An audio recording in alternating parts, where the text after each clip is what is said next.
Hello అందరికీ తొలి ఏకాదశి శుభాకాంక్షలు.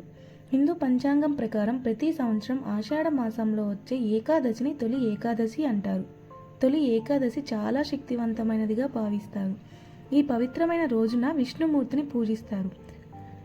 అయితే ఈ ఏడాది ఈ రోజు వచ్చింది. ఇంతటి శక్తివంతమైన తొలి ఏకాదశి రోజున ఎవరైతే పూజలు చేస్తారో వారికి విష్ణుమూర్తి అనుగ్రహం కలిగి జీవితంలో ఎలాంటి కష్టాలు లేకుండా సంతోషాలతో ఆనందంగా జీవిస్తారు.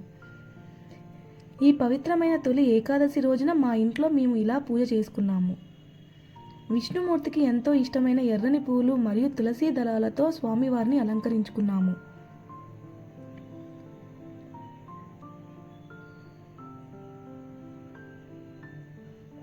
స్వామివారికి ఎంతో ఇష్టమైన పేలాల పిండిని నైవేద్యంగా సమర్పించాము.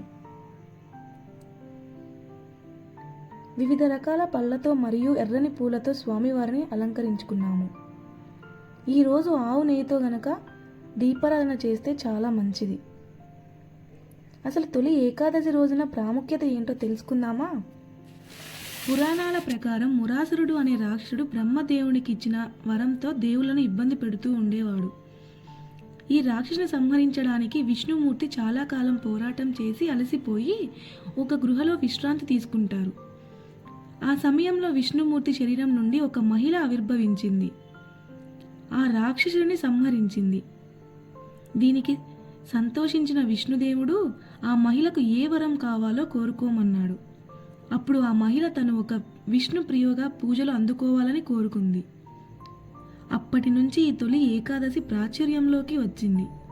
పురాణాల ప్రకారం ఈ పవిత్రమైన తొలి ఏకాదశి రోజున శ్రీ మహావిష్ణు యోగ నిద్రలోకి వెళ్తారు. ఈ రోజు నుంచి 4 నెలల పాటు మహావిష్ణు క్షీరసారంలో నిద్రిస్తారు.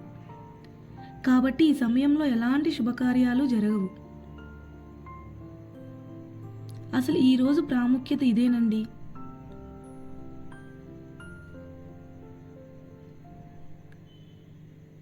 అందరికీ తొలి ఏకాదశి శుభాకాంక్షలు. Thank you for watching.